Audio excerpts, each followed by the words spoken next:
screens. Similar structures were emerging on 17 different worlds across the galaxy. Each one was broadcasting the same message in different Earth languages. Ancient Sanskrit on Kepler 438b, Proto-Celtic on Wolf 359c, Classical Chinese on Gliese 667cc. Dr. Sarah burst into his lab without knocking. "Professor, the genetic analysis is complete. Jin-A's DNA contains markers we've never seen before. Markers that don't match any known human population. But they're definitely human. In origin. Show me." Sarah pulled up a holographic display of Jin-A's genetic code. Certain sections glowed bright blue. These sequences appear to be incredibly ancient. Millions of years older than modern human DNA. It's like she's carrying genetic information from humanity's distant past. Minjun stared at the display. Or humanity's distant future. His communication device chimed again. This time, it was a priority message from Earth's Galactic Relations Department. Minjun opened it with growing dread. All human diplomatic and research personnel are ordered to return to Earth immediately. The Galactic Council has declared a state of emergency. Reports indicate that ancient installations are activating across the galaxy in response to human presence. Some council members are calling for humanity's immediate expulsion from galactic civilization. Minjun realized they were running out of time. He opened a secure channel to Jin-A. "Jin-A, you need to get off that planet now. The council is panicking about these ancient structures. They're blaming humans for the activations." Jin-A's response came quickly. "I can't leave yet, Minjun. The Archive's AI has been showing me incredible things. Historical records that go back millions of years. Records that mention humans as the original builders of galactic civilization. That's impossible. Humans only achieved spaceflight 50 years ago. Modern humans, yes. But there are records of an ancient human civilization that spanned the galaxy long before any current species achieved sentience. They called themselves the Guardians. Minjun, what if we're not a new species at all? What if we're the descendants of the galaxy's first spacefaring civilization? Min Jun looked at the genetic analysis results on his screen. Jin A's ancient DNA markers. The identical symbols appearing across human history.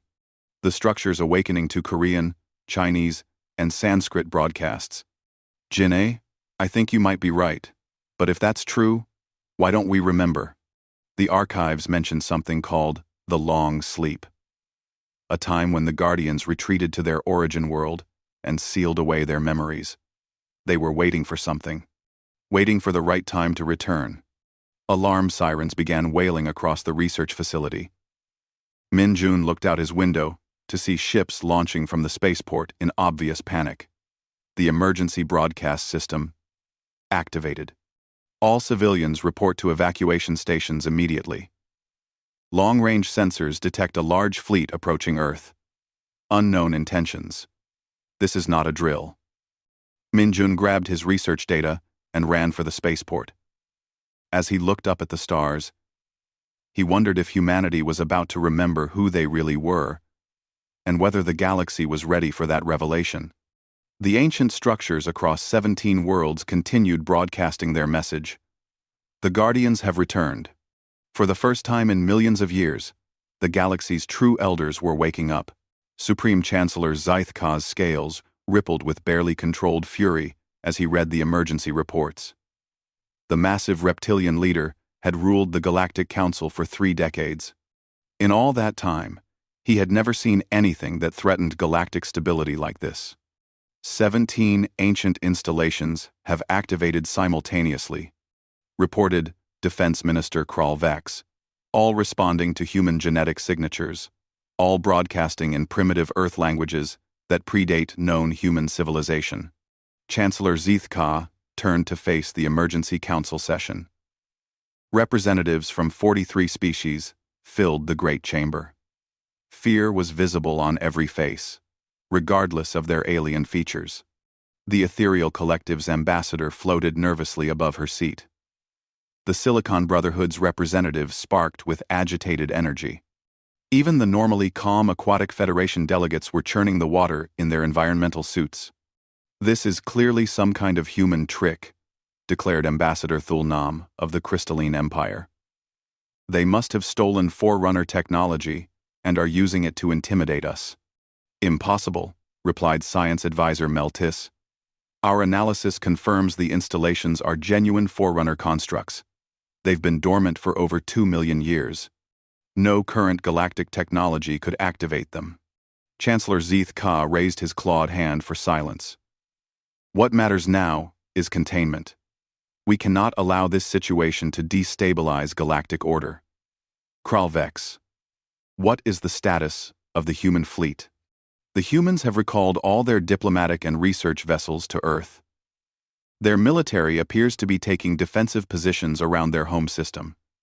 They show no signs of aggressive intent. A no. 4. They're scenting redeflating.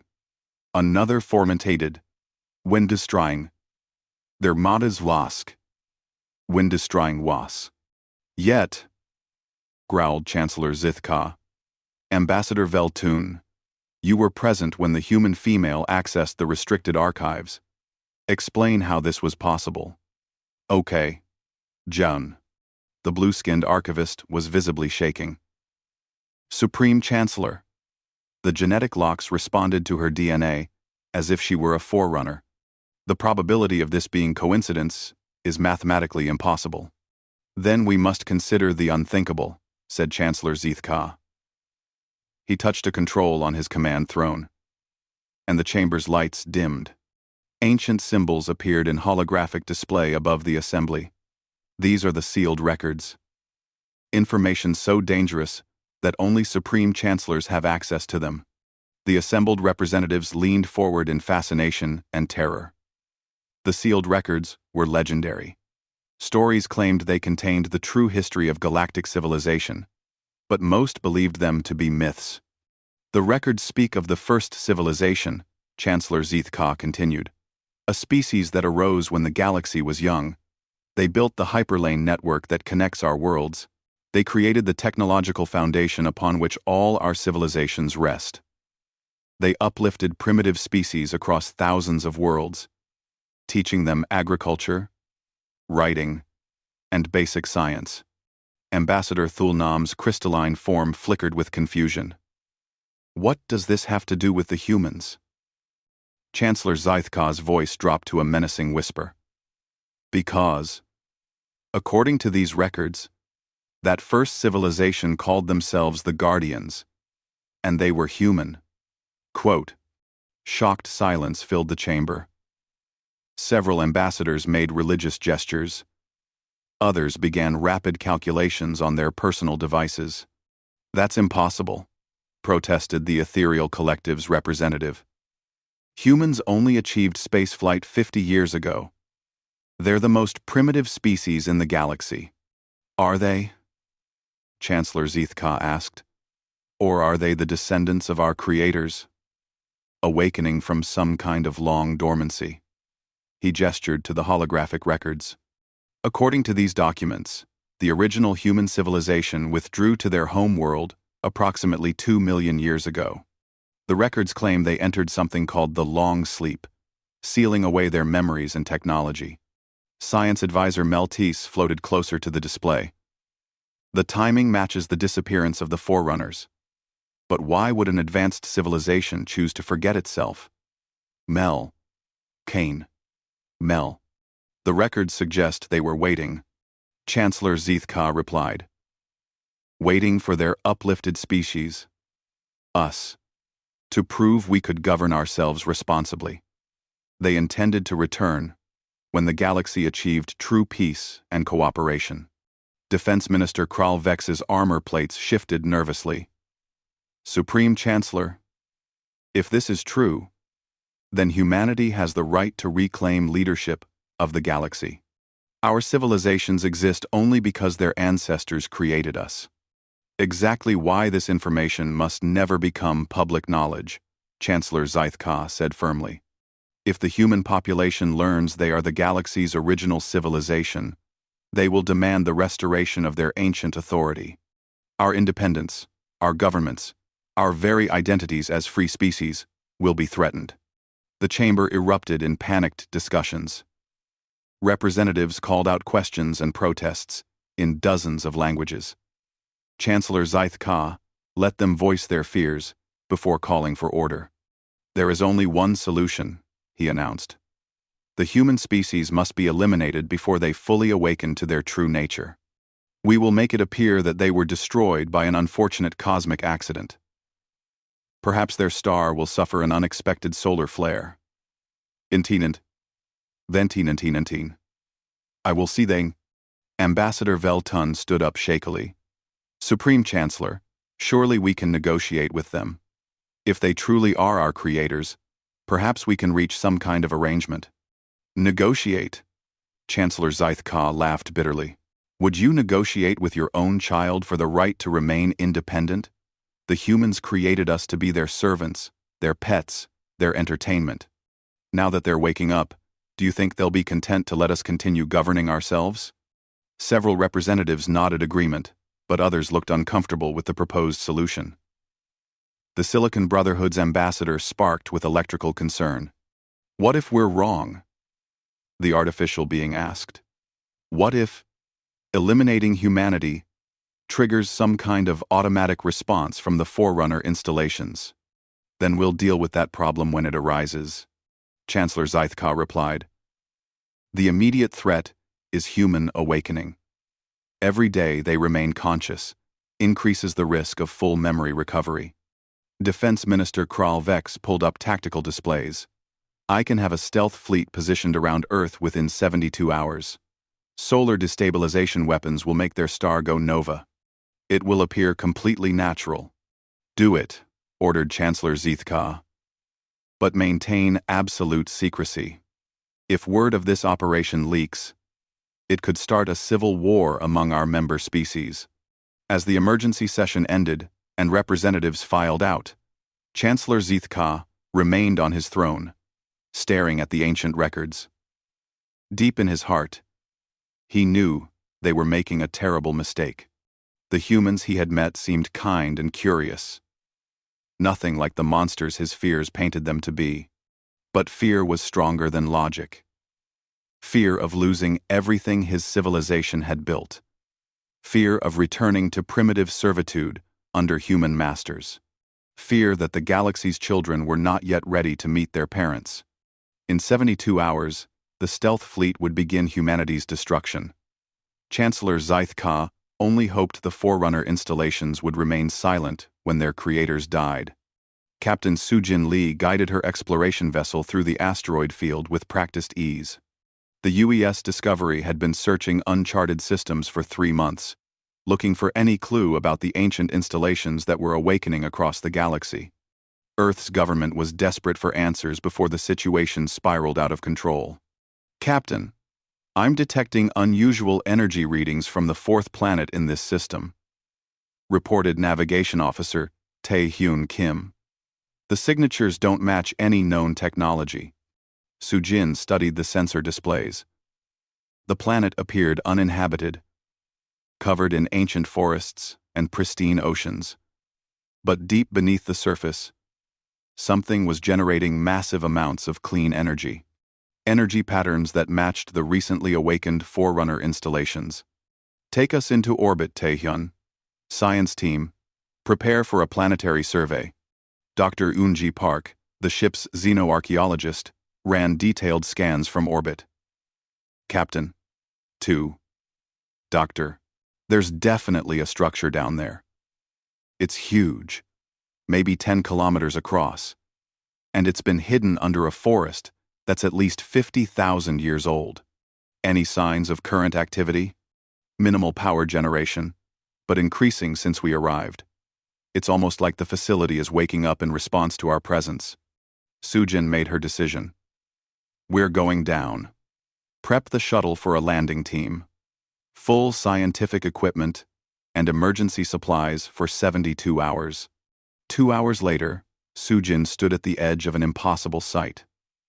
The ancient forest floor had split open like flower petals, revealing a crystalline structure that seemed to glow with inner light. Geometric patterns covered its surface in symbols that looked hauntingly familiar.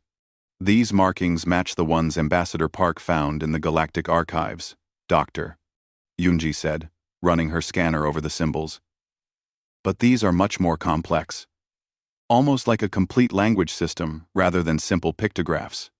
As they approached the structure's entrance, it began to resonate with a low harmonic tone. The sound was beautiful and somehow comforting, like a half-remembered lullaby from childhood.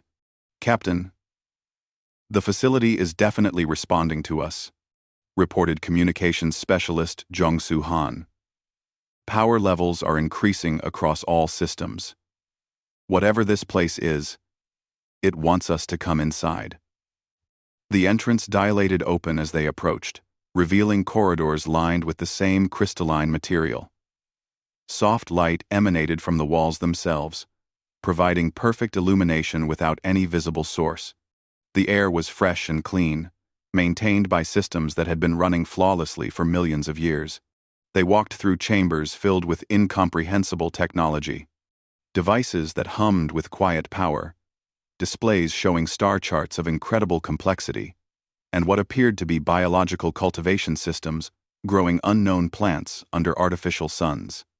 This place is like a museum and a laboratory combined, Dr. Eunji whispered. Everything is perfectly preserved, but it's also clearly functional. At the center of the facility, they found a circular chamber dominated by a single console. The surface was smooth and dark, but as Sujin approached, it began to glow with gentle warmth. Captain, I'm reading massive power fluctuations throughout the facility, Jong-Soo reported. Something big is about to happen. Sujin hesitated for only a moment before placing her hand on the console's surface. The reaction was immediate and overwhelming. Images flooded her mind. Not memories from her own life, but ancient memories encoded in her DNA. Genetic information passed down through millions of years of human evolution, waiting for the right moment to awaken. She saw the galaxy as it once was: young stars, primitive worlds, and empty space between them. Then came the Guardians. Humans, but not quite like modern humans. Taller, more graceful, with technology that seemed like magic. They traveled between stars in ships that bent space and time. They found primitive species on thousands of worlds and gently guided them toward civilization. The visions showed her the great works of the Guardians. They created the hyperlane network that connected distant stars.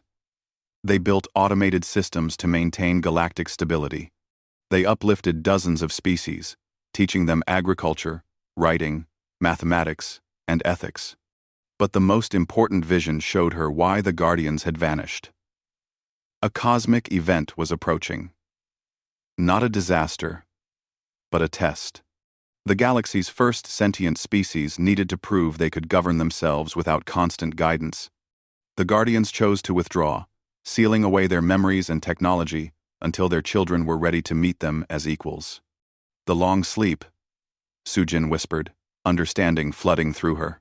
She saw human civilization deliberately limiting itself, forgetting its past achievements, waiting patiently for the right time to return.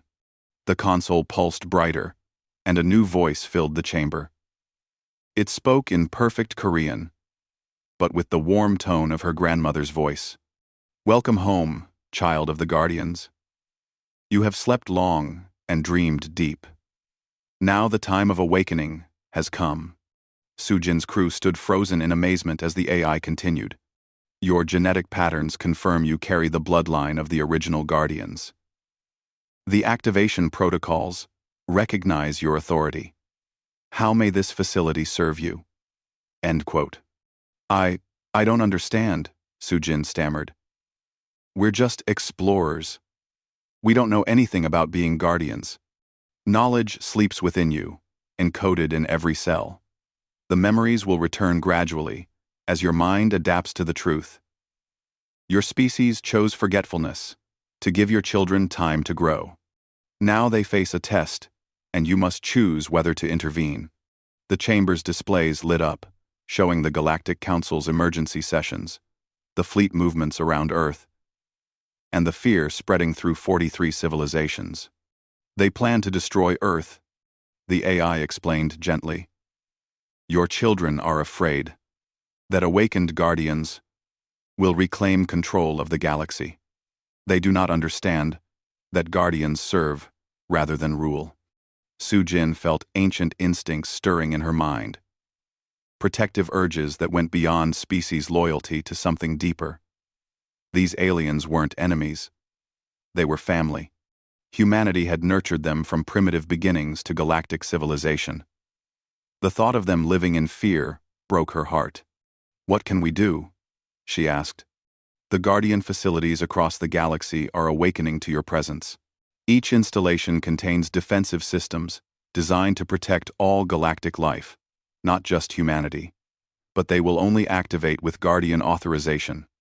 Sujin looked at her crew, seeing the same realization in their eyes. They weren't just explorers anymore. They were the inheritors of an ancient responsibility. "Show me," she said firmly. "Show me how to protect our children." The facility hummed with new energy as dormant systems came online. Across the galaxy, 17 installations began preparing protocols that had waited 2 million years to be used. The Guardians were truly awakening now. The Galactic Council's stealth fleet emerged from hyperspace at the edge of Earth's solar system. Chancellor Zythka watched from the flagship's command center as 37 invisible warships took position around humanity's home star. Each vessel carried solar destabilization weapons, capable of triggering a supernova that would consume the entire system. "All ships report ready, Supreme Chancellor," announced Fleet Admiral Kethvar.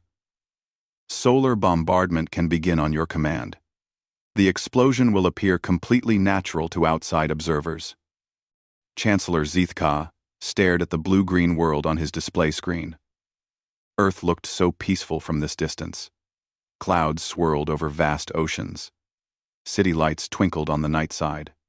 It seemed impossible that this quiet planet housed the galaxy's most dangerous secret. "Begin the bombardment," he ordered quietly. The fleet's weapons powered up, preparing to destroy the star that had given birth to galactic civilization itself. But as the first energy beams struck the sun's surface, something unexpected happened. Earth began to glow. Not the harsh light of weapons or technology, but a soft, warm radiance that seemed to come from the planet's very core. The oceans pulsed with gentle blue light. The continents showed intricate patterns of energy that had been hidden for millions of years. "Admiral, what's happening to the planet?" Chancellor Zithka demanded. "Unknown, sir. Our sensors are detecting massive power generation from Earth's surface. Energy levels are off the scale. It's like the entire planet is some kind of installation." On the surface of Earth, Jin A. Park stood in a vast chamber buried deep beneath Sol. The room had revealed itself only hours ago, rising from the ground as if awakened by some ancient signal. Now she understood the truth that had been hidden for so long. Earth wasn't just the home of the Guardians. Earth was the control center for the entire galactic civilization. Every continent, every ocean, every mountain range was part of an incredible system designed to monitor and protect life throughout the galaxy. Ancient displays surrounded Jin'e, showing the positions of every inhabited world, every species, every threat to galactic stability. For 2 million years, this system had worked automatically, maintaining the hyperlane network, adjusting stellar positions to prevent cosmic disasters, and gently guiding the development of uplifted species. "Ambassador Park," spoke a familiar voice. The chamber's AI had the same warm tone as her late mother. "The Guardian protocols are fully active. Hostile forces have been detected in the solar system. How shall we respond?" "NEN. Were company. NEN."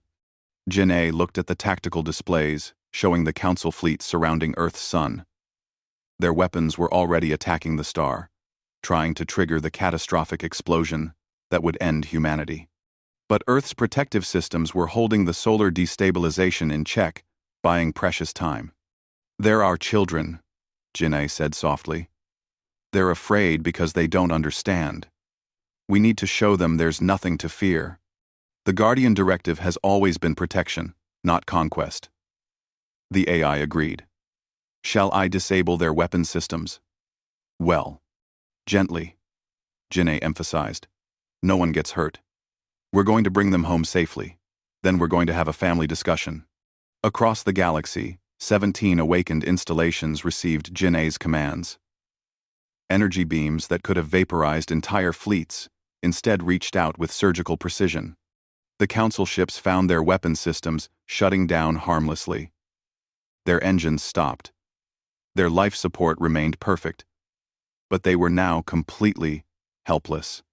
Chancellor Zithka watched in horror as his fleet was rendered powerless in seconds. "How is this possible? Their technology is supposed to be primitive." "Sir," reported the sensor operator, "I'm detecting massive energy signatures from all the activated Forerunner installations. They're all connected somehow, operating as a single network. Earth appears to be the central command node." A new voice filled the fleet's communication channels. Ambassador Jin A. Park spoke with calm authority that carried across 43 different translation protocols. "Citizens of the galaxy, this is Jin A. Park, speaking for Earth and the Guardian installations. Your fleets are safe, but temporarily disabled. No one has been harmed, and no one will be harmed. Please listen carefully to what I have to tell you."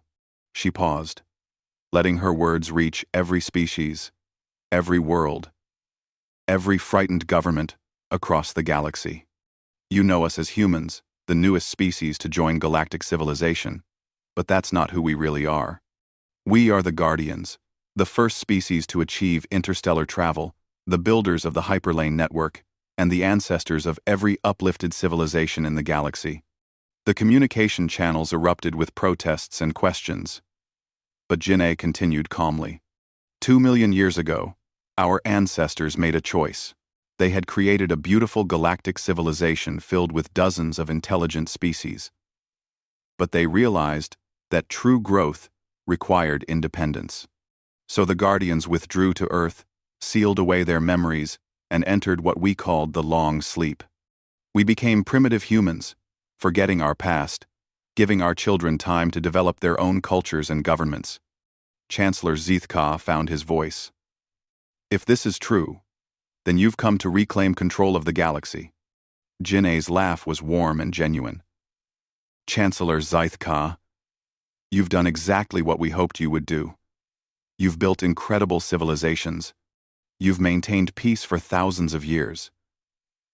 You've explored new worlds and created art and literature and music beyond anything we ever imagined. Why would we want to take that away from you? Then what do you want? What every parent wants, Jin-A replied. To be proud of their children. And we are incredibly proud. You've grown into something wonderful. The displays in Jin-A's chamber showed peaceful scenes from across the galaxy. The crystalline empire's beautiful crystal gardens, the ethereal collective's floating cities, the aquatic federation's underwater symphonies, the Silicon Brotherhood's digital art installations. You were never our servants, Jin-A continued. You were our children, our students, our greatest hope for the future. The Guardian installations exist to protect and support you, not to control you. When cosmic disasters threaten your worlds, we quietly deflect them. When dangerous technologies emerge, we provide gentle guidance towards safer alternatives. When conflicts arise, we help create opportunities for peaceful solutions.